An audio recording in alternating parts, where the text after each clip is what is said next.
Good morning. Today is Thursday. It is the 9th day of Teves. Tomorrow, of course, is the 10th day of Teves, which hopefully Mashiach will be here. We'll be celebrating in the Beis Hamikdash. But if not, that if Mashiach will be delayed yet one more day, it's going to be a fast day. And the fast day is from here in New York. It is from 5:44 a.m. 5:45 a.m. Okay, but today we begin the new chapter, chapter 9 in the Tanya, Likutei Amarim. And this chapter gets us to the next stage in the Tanya. Until now, the first 8 chapters we described, Alter Rebbe described what is that every Jew has 2 neshamas, 2 souls, a godly soul, an animal soul. And he described the makeup of the soul. What is the godly soul? What is the animal soul? And the effect. There is the animal soul of a Jew is somewhere in between. There is the 2 levels of the impurities. And the level which the Jewish animal soul is, it's called klipas noiga, which is a shell that shines, meaning that you can elevate also everything what we do.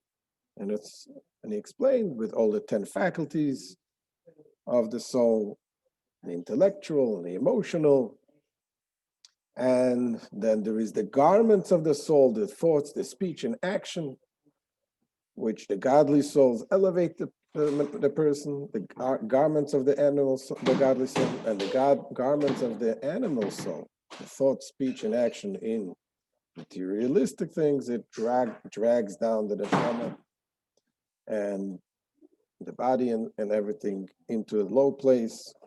So he gave us the overall map of the godly soul and the animal soul. In this chapter, the Alter Rebbe now begins to explain how this is really in each and every one of us. So let's look inside.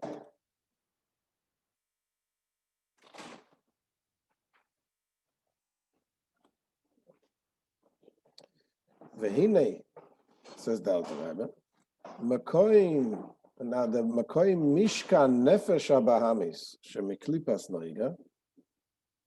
Where is the place, the abode of the animal soul that is derived from klipas noiga, from the shell which is called noiga, that shines? B'cholish Yisrael, in every Jew, hu balev. The place, the source, the abode of the animal soul is in the heart. Now, which part of the heart? Says the Alter Rebbe, B'cholol smali shehu mole dam.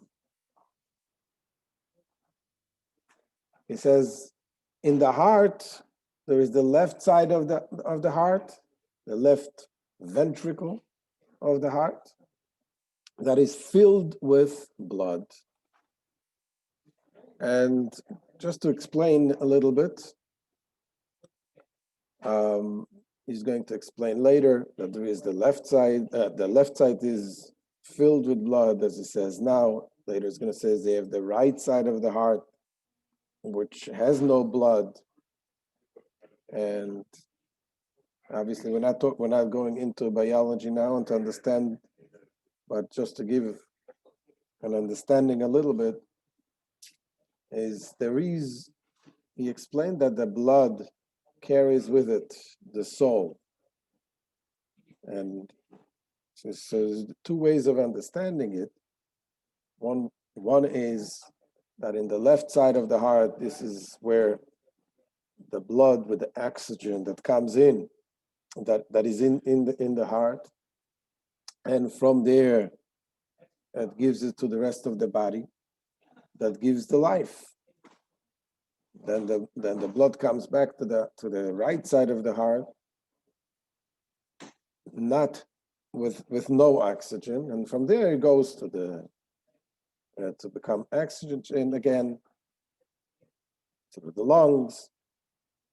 But in any case, what he's saying that is that the blood, the left side of the blood is full, the left side of the heart is full with blood. He's talking about the blood that gives the life. That's one way of understanding it. Another way of understanding it also, it says in the Mishnah, it talks about what is the blood that keeps the person alive, is the size of a revi'is dam, a quarter of a lug. It's a measurement of blood that keeps the person alive. So the left side of the heart, there is always at least this amount of blood. In any case, what the Alter Rebbe is saying here, back to the Tanya, so it says that in the left side of the blood of the heart, which is filled with blood, uksiv, as it says, as it is written, ki adam hu nefesh, the blood is the soul, the nefesh. So it says, v'lochein kol ha'tayvos v'hisparus v'kas v'domeim em belev.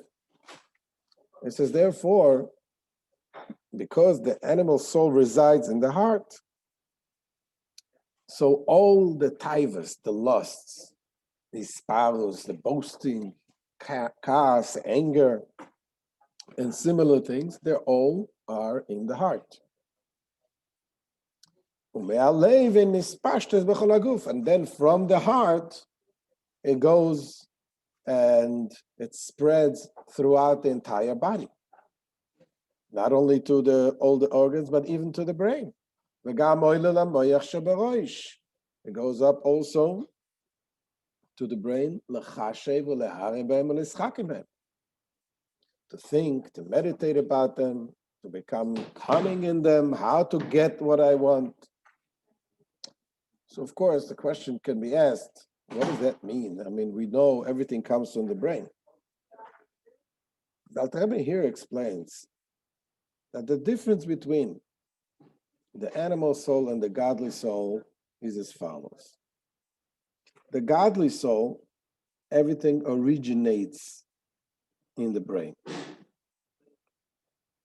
Because you don't live in a godly world. Godliness, in order to appreciate godliness and to even want godliness, you need to work on it, to understand it, to understand what is godliness, to understand what is good for you, what is really good for you, that really God is really you.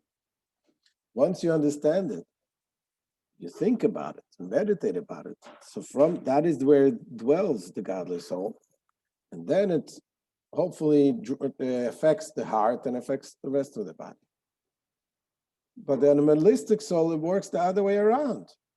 Of course, everything originates in the brain, but the focus of the animal is just like an animal. It's called an animal soul. Why? Because it is like an animal.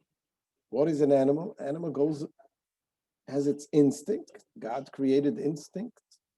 And animal also has very smart moves. Try to see a cat trying to catch a bird. Very, very tricky. But will you understand the animal that it's not really good for them to go kill another animal? It's there's no such thing.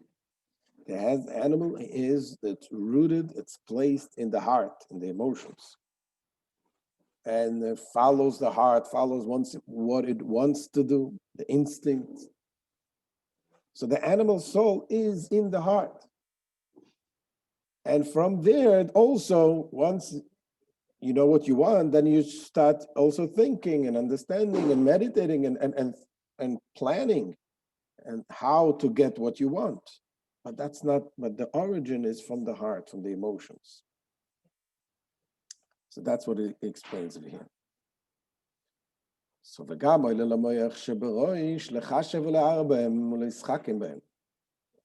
he's also rising up to the brain in the head, to think, to meditate about them, and to become cunning in them. Just as the blood has its source in the heart, and from the heart it spreads to all of the organs, circulates throughout the body, and also rising up to the brain in the head. This is the animal soul. However, but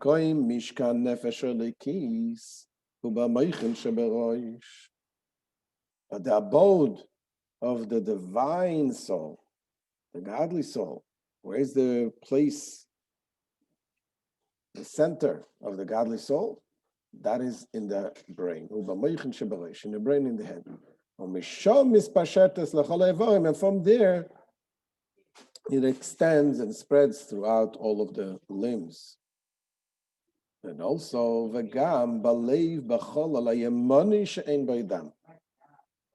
also, the divine soul also resides in the heart, but in the right side of the heart, as we explained earlier, that it has no blood, meaning there is no the blood that brings life with the oxygen. As it brings it says it is written, Leiv Chacham liyaminoi, the heart of the wise man is on his right. Which means, where do we see the godliness in the heart? V'yavas Hashem kerish peishaleves. This is the men's, the fiery love of Hashem. Just like rish peishaleves, fires, mislaheves belev maskilim, that flares up in the heart of masculine people who meditate, people who understand the godliness. When they understand and they reflect with the knowledge of the brain, when they meditate about the great things that arouse this love, the love to Hashem. As the Alter Rebbe will explain in the later chapters, what exactly leads a person to this understanding and these feelings. And also, similarly, there's also the gladness of the heart, understanding and appreciating the beauty of Hashem, the majesty of His glory.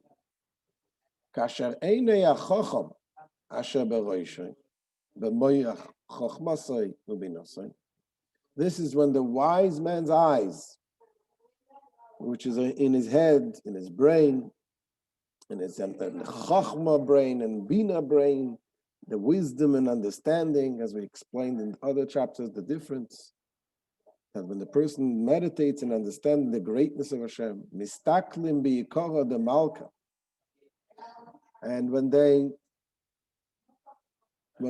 glare, when they focus on the greatness of the King, the tiferes gdulasai, and the glory, the beauty of His greatness, ad ein cheke, which is unfathomable. You cannot understand it, you cannot grasp it. Ve'ein soy v'tachlis. It is literally endless.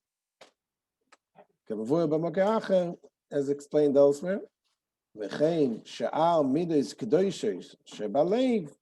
the same thing, other holy midos, other holy emotions, which is in the heart.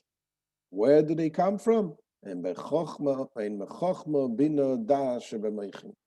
is from the chokhmah, the wisdom, understanding, and knowledge of the brain. This is where the feelings of the godly, positive feelings come from.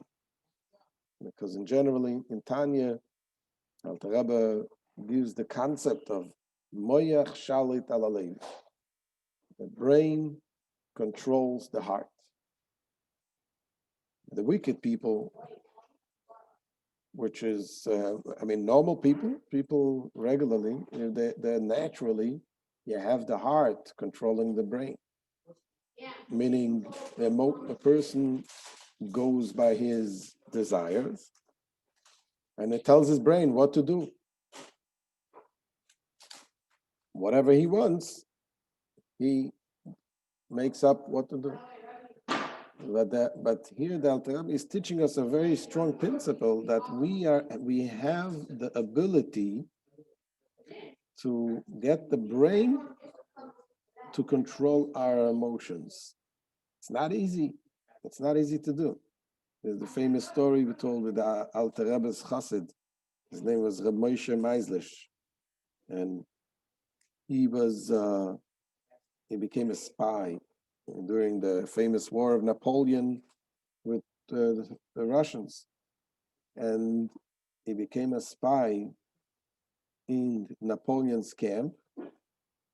And at one point, he was memorizing the maps and everything. And at one point, Napoleon walked into the room where Moshe Meisler was there. He was a translator, whatever.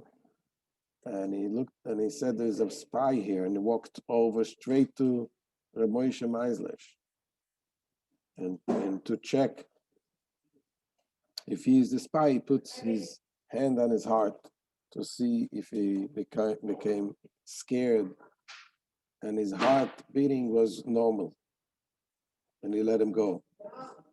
They asked him later, "How were you not scared? How was it possible to be not scared? You know what happens to a spy during wartime?" And he said that the Alter Rebbe's teachings in Tanya saved his life, because in the Tanya, constantly they learn how the mind should control the emotions. Yes, you have the emotions wants to be scared. Naturally, you're scared. But the mind tells you that right now you're not supposed to be scared, because if you will be scared, you'll be dead. So his mind, he was able to control his emotions, his feelings, and he kept cool. That's a great achievement. This is part of this Tanya that is teaching us that we are able to control our lives through understanding what is the right thing. What should our desires be? What should our fears be? What should our love be toward? This is the Moyach Shalit Alalef. This is the end of today's shir. It's Hashem. Tomorrow will continue. Hopefully it'll be a day of joy and simcha, because Mashiach will be here. Thank you for joining. And please share, spread the words of Hashem. And any questions, we can take now questions.